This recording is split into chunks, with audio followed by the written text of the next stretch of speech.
தமிழக அரசின் கோரிக்கையை ஏற்று கொள்முதல் செய்யக்கூடிய நெல்லின் ஈரப்பதத்தை அதிகரிப்பது தொடர்பாக தஞ்சையில் மத்திய குழுவினர் ஆய்வு செய்து வருகிறார்கள். விவரங்களோடு இணைந்திருக்கிறார் செய்தியாளர் காதர் ஹுசேன். மத்திய குழுவின் சார்பாக யாரெல்லாம் வந்திருக்கிறாங்க, என்ன விவரம்? அதாவது கார்த்திகா, தஞ்சை உள்ளிட்ட டெல்டா மாவட்டங்கள்ல இந்த ஆண்டு சுமார் 11 லட்சம் ஏக்கர்ல சம்பா தாளடி சாகுபடிகள் மேற்கொள்ளப்பட்டுள்ளது. ஏனென்றால் மேட்டூர் அணைக்கு நீர்வரத்து அதிகரித்ததன் காரணமாக அனைத்து விவசாயிகளுமே சாகுபடியில் ஈடுபட்டார்கள். ஆனால் இந்த ஆண்டு பாத்தீங்கன்னா நவம்பர் மாதம் கனமழை பெய்தது. மழை காரணமாக நடவு நட்ட போதே பயிர் கடுமையாக பாதிக்கப்பட்டது. இளம் பயிர்கள், அறுவடைக்கு தயாராக இருந்த பயிர்கள் என பாதிக்கப்பட்ட நிலையில தற்பொழுது பொங்கல் பண்டிகையொட்டி முழு வீச்சில் அறுவடை பணிகள் தொடங்கின.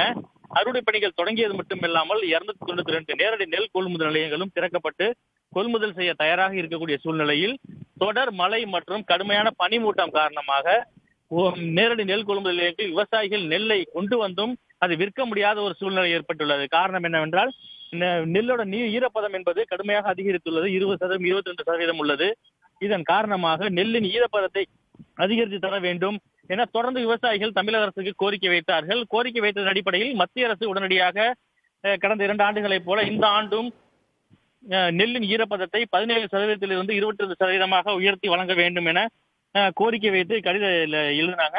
இதன் அடிப்படையில பாத்தீங்கன்னா இன்றைய தினம் மத்திய உணவுத்துறையின் சேமிப்பு மற்றும் ஆராய்ச்சி பிரிவை சேர்ந்த உதவி இயக்குநர்கள் நவீன், பிரீத்தி, அதே போல தொழில்நுட்ப அலுவலர்கள் ராகுல், அபிஷேக் பாண்டே உள்ளிட்டோரும் வேளாண் துறை பல்கலைக்கழக ஆய்வாளர்கள், அதே போல நேரடி நெல் நுகர்பொருள் வாணிப கழக இயக்குனர் அண்ணாதுரை ஐஏஎஸ், அதே போல தஞ்சை மாவட்ட ஆட்சியர் உள்ளிட்ட அதிகாரிகள் ஒவ்வொரு நேரடி நெல் கொள்முதல் நிலையாக இன்றும் நாளையும் ஆய்வு செய்ய இருக்கிறார்கள். அதன் ஒரு பகுதியாக பாத்தீங்கன்னா இன்றைய தினம் முதல் கட்டமாக தஞ்சை மாவட்டம் ஒரத்தநாடு அருகே உள்ள கக்கரை கிராமத்தில் விவசாயிகளால் கொண்டு வந்து விற்க முடியாமல் கொட்டி வைக்கப்பட்டுள்ள நெல்மணிகளின் ஈரப்பதத்தினை தொடர்ந்து ஆய்வு மேற்கொண்டு வருகிறார்கள். நம்ம டேவிட் காமிச்சிட்டு நேரடியாக பார்க்க முடியுது. அங்குள்ள ஒவ்வொரு முட்டில் இருந்தும் அவர்கள் சாம்பிள் பீஸ் என சொல்லக்கூடிய ஒவ்வொரு பையிலும் ஒவ்வொரு இடத்தில் இருந்தும் நெல்மணிகளை சேகரித்து ஆய்வுக்காக எடுத்து செல்கிறார்கள்.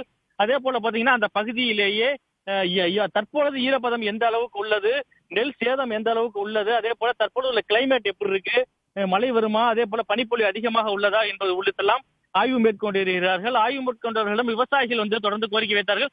தங்களால் 17% நெல்மணிகளை கடந்த ஆண்டை போல வழங்க வேண்டும் என ஆசைதான். ஆனால் தற்போது உள்ள சீதோஷ நிலை மற்றும் பருவம் தவறிய மழை காரணமாக தொடர்ந்து 17% ஈரப்பதம் நெல்மணிகளை விற்க முடியாத சூழ்நிலை ஏற்பட்டுள்ளது. உடனடியாக இந்த நெல்மணிகளை கொள்முதல் செய்தால்தான் அடுத்த சாகுபடிக்கு செல்ல முடியும். அது மட்டும் இல்லாமல் வரக்கூடிய காலங்களிலும் மழை இருக்கும் என எச்சரிக்கை விடுக்கப்பட்டுள்ள நிலையில் தற்பொழுது நேரடி நெல் கொள்முதலில் உள்ள நெல்மணிகளை உடனடியாக கொள்முதல் செய்ய வேண்டும். அப்பொழுதுதான் வயலில் சாய்ந்து கிடக்கக்கூடிய நெல்மணிகளை அறுவடை செய்து தங்களால் விற்பனை செய்ய முடியும் என தொடர்ந்து கோரிக்கை வைத்தார்கள். அவர்கள் கோரிக்கையை பொறுமையாக கேட்ட அந்த அதிகாரிகள் மத்திய அரசுக்கு இந்த அறிக்கையாக தாக்கல் செய்யப்பட்டு உடனடியாக அதற்காக நடவடிக்கை எடுப்பதாகவும் தெரிவித்திருக்கிறார்கள். இருந்த போதிலும் ஒவ்வொரு நேரடி நெல் கொள்முதல் அதாவது தஞ்சூர் பாத்தீங்கன்னா தற்பொழுது கக்கரை பகுதியில் இருக்காங்க. அடுத்தது புதூர், புலவன்காடு உள்ளிட்ட பகுதிகளில் இன்றைய ஆய்வு மேற்கொண்டு நாளைய தினம் 2 குழுக்களாக பிரிந்து திருவாரூர், நாகை, மயிலாடுதுறை, கடலூர் ஆகிய பகுதிகளிலும் ஆய்வு மேற்கொள்ள இருக்கிறார்கள். அனைத்து விவசாயிகளிடையும் கோரிக்கையை கேட்டு அவர்களை கலந்துரையாடி அவர்கள் என்ன கோரிக்கை வைக்கிறார்கள் என்பதை கேட்டு அதன் அடிப்படையிலும் அதே போல ஆய்வின் வரக்கூடிய ரிசல்ட்டோட அடிப்படையிலும் மத்திய அரசிடம் தாக்கல் செய்து அதற்கான தளர்வை பெற்றுத்தர நடவடிக்கை எடுக்கப்படும் எனவும் அதிகாரிகள் தெரிவித்திருக்கிறார்கள். ஆனால் இந்த தளர்வு என்பது உடனடியாக தங்களுக்கு வழங்கினால் மட்டுமே பயனுள்ளதாக இருக்கும் என விவசாயிகள் தெரிவிக்கிறார்கள். கார்த்திகா, 2 நாட்களாக ஆய்வு நடைபெற இருக்கிறது. அதில் முதல் நாளில் தற்பொழுது நெல்மணிகளை சேகரித்து ஆய்வுக்கு உட்படுத்த இருக்கிறார்கள் அதிகாரிகள். விவரங்களை வழங்கியமைக்கு நன்றி காதர்.